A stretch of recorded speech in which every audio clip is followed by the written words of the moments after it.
sila sa pagbulig sa mga nagkinahanglan sa nagpeak ang pandemic. Bisan nawada na sila sa lugar nga makabig nga headquarters nagapabilin nga aktibo ang ilang mga miyembro sa pagresponde kag bisan sa paghatag sang ayuda sa mga komunidad. Ang istorya sa mga motomedic sang EMR Raptor volunteer sa sining episode sang Baganihan.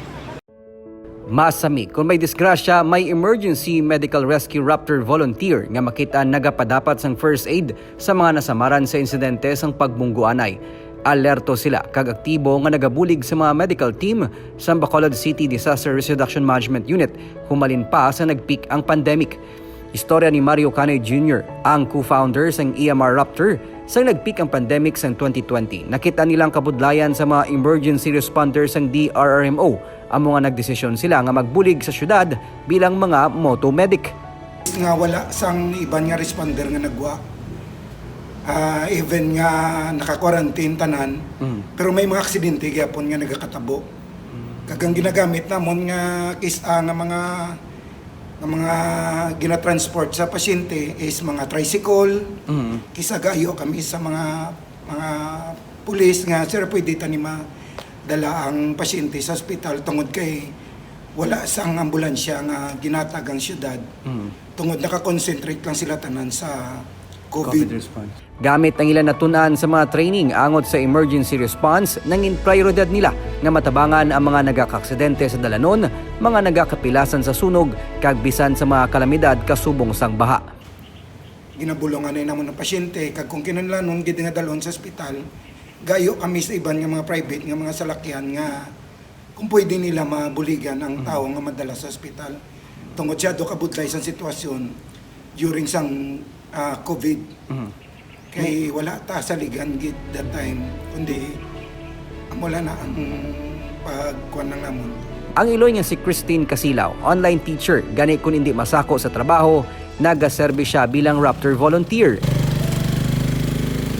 Kasubong ni Christine, nag-volunteer man ang government employee nga si Ruby Jean Sultan agod mabuligan ang non-government organization sa pagtipon sa mga medical supply kag equipment kadam andiri halin sa mga donasyon nga ginagamit nila sa pagresponde sa emerhensya. Medyo nabudlayan gid ko. So since gusto ko gid magbuli, kiti nakita ko lang effort nila nga bisan magkainan, no, bisan gainulan.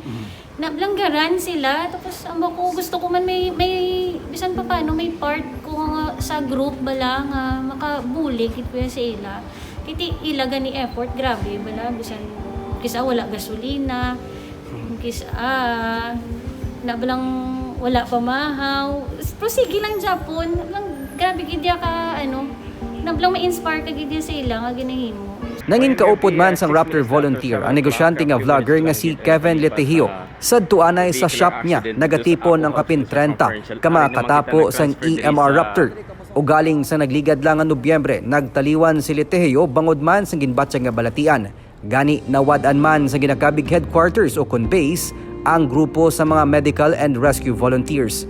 Pero sa baylo nga maguntat, mas naghatag ini sang inspirasyon sa grupo para mapadayon ang nasugda nila nga kausa. Sakay sila motorsiklo kag bitbit ang ilang mga rescue gear kag equipment, nagpadayon sila sa pagbulig sa piyak sa mga pagpanghangkat. Kung magwa sini daw survival lang amon nga gawi.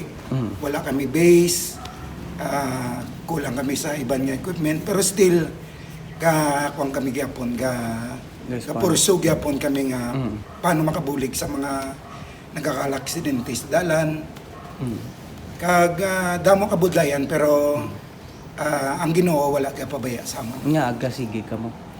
Tungod sa amon nga pasyon nga magbuligid sa nagakinanglan. Even nga wala balik sa amon, ginapangyapon namon, ginapursog gyapon namon. Halin sa pagpang-rescue, natigayon man ang outreach kag gift-giving activities ang EMR Raptor sa pila ka mga barangay sa Bacolod. Sa bulig kag pagsalig man sa ilang mga donor, nakalabot na gani sila sa pagpatigayon sa medical mission sa Sipaway Island sa San Carlos City. Namon sa mo na siyang gina-share namon.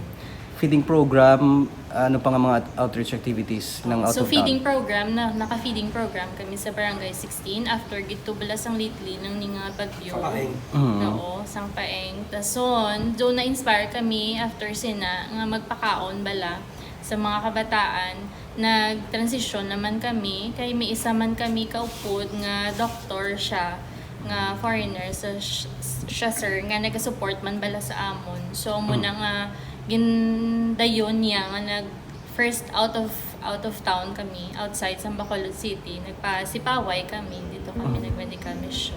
Tungod man sa ila dedikasyon kag commitment sa public service, mas naglapnag man ang ila organisasyon. Mayara na karon sang EMR Raptor Volunteer Iloilo Chapter kag bisan sa National Capital Region. Sa kabilugan, nagalabot na sila sa malapit 200 ka mga volunteers sa pungsod. Wala man sila sang lugar nga makabig nga HQ, pero permi sila handa nga magbiya sila kaugalingon nga balay para magbulig sa isig katawo. Ang ila ginagamit nga gasolina kag motorsiklo para mang-rescue personal nila nga ginagastuhan. Wala nila ginakabig ang kakulang sang salakyan kag bisan mga equipment para makabulig sa pagpati nga labaw sila kinahanglanon ang makabulig sang madasig sa mga nagakinahanglan. Hindi mo kinahanglan mangin gamhanan o kon may ikasarang agod makabulig sa imo isig katawo. Bisan ako o kon ikaw, pwede mangin baganihan. Ako si Nico Delfin, magadala sa mga istorya sang paglaom kag pag-asa sa kada simana.